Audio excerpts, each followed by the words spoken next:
interesting to note that when you look at the black politicians, you hear this word, non-threatening politician. That's one of those new terms, right? Non-threatening. Isn't that interesting? Non-threatening. And you know what that means? And what I quoted to you a while ago is a result of non-threatening black politicians and judges, black men and black people being destroyed. A man must be threatening, particularly to his enemies. If you don't frighten the enemies of the race, then the enemies are going to come in and take advantage of the race. And he must learn then to display his capacity to defend to the death his group and his principles and his people. And if possible, to frighten away his rivals and to frighten away those who threaten him. So anytime you get a group talking about electing non-threatening, black men, you're getting a group that's getting ready to be raped and taken. And that's one of the reasons why we have this parallelism between black men going to jail and the kind of problem we have and the election of non-threatening black politicians. Because no one is afraid to mess with their people. Good day, everyone. First and foremost, I hope all of you are in the best of health and peace. And let's get into it.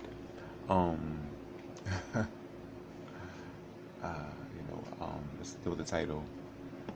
I'm not sure what the official definition of toxic masculinity is, but every time I hear it, it seems to imply misogyny or homophobia, which are things that are commonly associated with, the hip-hop community. Homophobia, along with transphobia, are terms that, in my opinion, have often been misused. For example, I've seen heterosexual men refuse the advances of homosexual men and then be mischaracterized as homophobic. And I can also recall back, a little while back, seeing this headline that labeled the brother Genuine, the singer. It labeled him transphobic. And that was my first time ever hearing that term, and I watched a video that showed him refusing to kiss a trans woman, hence the label, transphobic. And I didn't think it was just, and I don't want to get off topic, so I'll cover that later. But I came across this article. It was it's in NPR, and that term toxic masculinity came to mind, and I'm gonna read some of the article here. The article is titled China bans effeminate men from TV, and this is dated September 2nd, 2021. In case you want to look it up for yourselves. Here we go. China's government banned effeminate men on TV and told broadcasters Thursday to promote revolutionary culture, broadening a campaign to tighten control over business and society and enforce official morality. President Xi Jinping, I think I'm pronouncing it correctly, has called for national rejuvenation with tighter Communist Party control of business, education, culture, and religion. Companies and the public are under increasing pressure to align with its vision for a more powerful China and healthier society. The party has reduced children's access to online games and is trying to discourage what it sees as unhealthy attention to celebrities.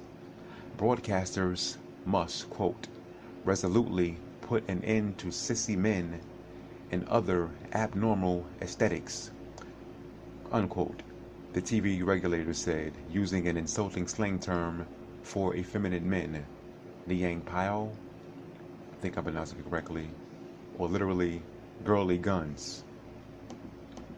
That reflects official concern that Chinese pop stars, influenced by the sleek, girlish look of some South Korean and Japanese singers and actors are failing to encourage China's young men to be masculine enough. Broadcasters should avoid promoting, quote, vulgar internet celebrities, unquote, in admiration of wealth and celebrity, the regulator said. Instead, programs should, quote, vigorously promote excellent Chinese traditional culture, revolutionary culture, and advanced socialist culture, unquote.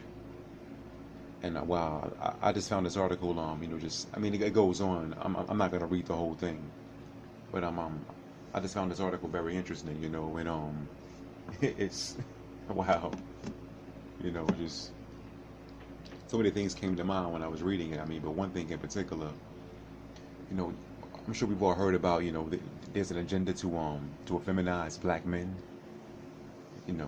well, men in general, with black men in particular.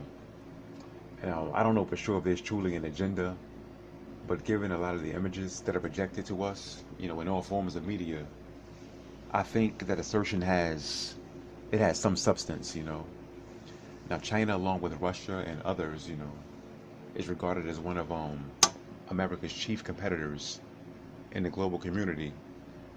I know it's a communist country, but by taking these measures, does it give them a competitive advantage? And will it strengthen their position, on the world stage?